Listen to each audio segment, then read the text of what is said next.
주간의 교계 뉴스 정리해드리겠습니다. 뉴스 이슈 기독교 연합신문 정하라 기자가 자리했습니다. 어서 오세요. 네, 안녕하세요. 기독교 연합신문 정하라 기자입니다. 네, 반갑습니다. 오늘 전해주실 소식은요. 최근 우리나라에서 1인 가구가 전체 인구의 40%에 달한다는 조사 결과가 나왔는데요. 네. 한국 사회에서 싱글은 이미 주류 사회의 흐름으로 자리 잡고 있지만 교회 안에서 40이 넘은 싱글 크리스천은 청년부에도 장년부에도 소속되지 못하는 목회 돌봄의 사각지대에 있습니다. 네. 1인 가구 천만 시대를 앞두고 싱글을 한국교회 부흥의 토대로 삼기 위한 싱글 미니스트리 사역을 소개해드리려고 합니다. 네, 정말 말이죠. 요즘 1인 가구 많이 늘어나고 있는데 교회도 예외가 아닌 것 같아요. 특히 말씀하신 대로 30대 후반에서 40대는 청년부, 장년부 사이에서 애매하게 낀 세대라서 정말 적응하기 쉽지 않을 것 같아요. 네. 네, 맞습니다. 청년부에 소속된 35세 이상 미혼 청년 남녀는 서서히 교회의 눈치를 보기 시작하는데요. 아하. 보수적인 분위기의 한국 교회에서 연령과 결혼의 결합을 중심으로 청년부와 장년부를 구성하다 보니 4050 싱글은 어디에도 소속되지 못하는 위치에 있습니다. 네.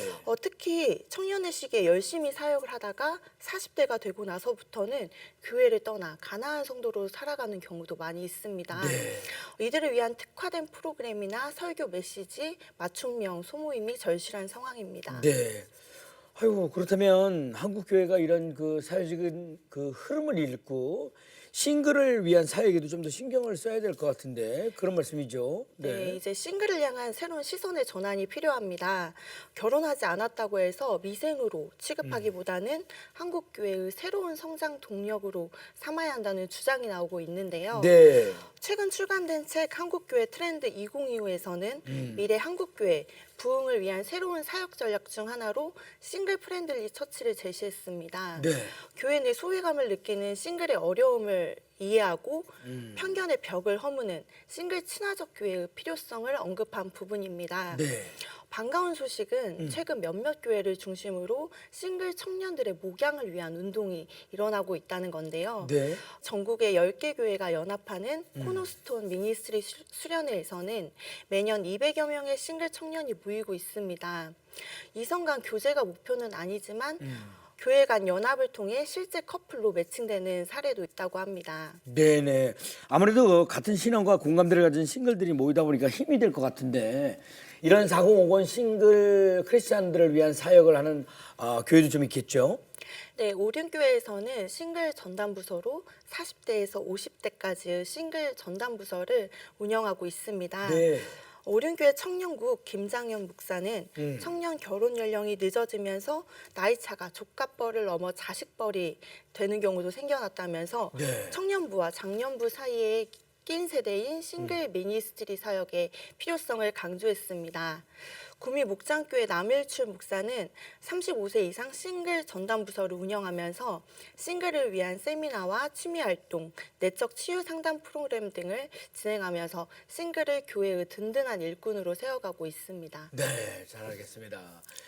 교회 안에 싱글들도 마음 편하게 신앙생활을 할 수 있는 환경이 조성되었으면 하고요. 교회 사역이 일꾼으로 잘 쓰임받을 수 있도록 세워졌으면 합니다. 네. 자, 다음 전해주실 소식은요.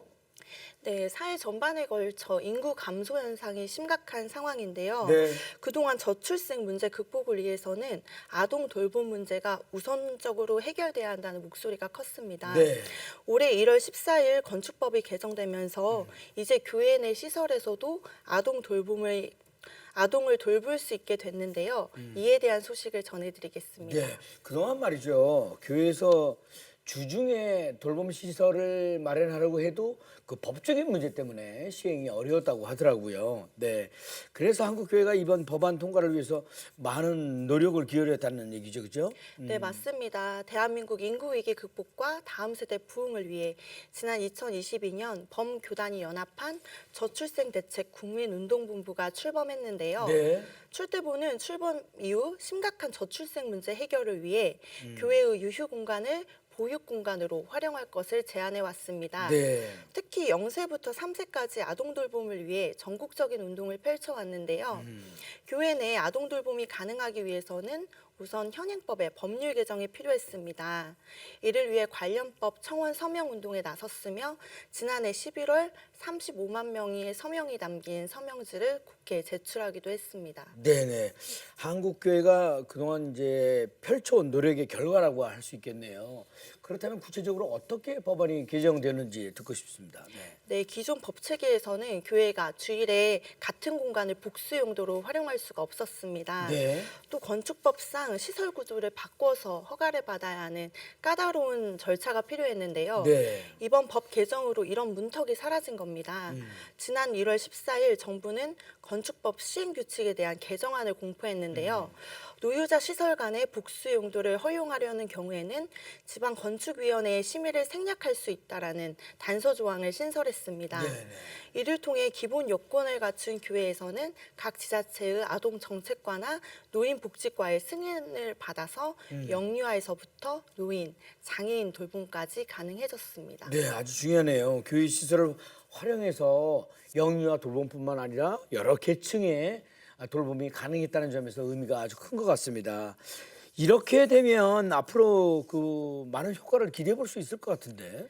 네, 이번 건축법 시행규칙의 개정으로 중소형 교회에서도 영유아 돌봄을 위해 용도 변경이나 별도 공간 마련 없이 기존 시설을 이용할 수 있게 됐습니다. 네. 이를 통해 한국교회가 아동 돌봄의 사각지대를 해소하고 젊은 청년들에게 출산을 장려하는 문화를 만들 수 있을 것이라는 기대가 나오고 있습니다. 네.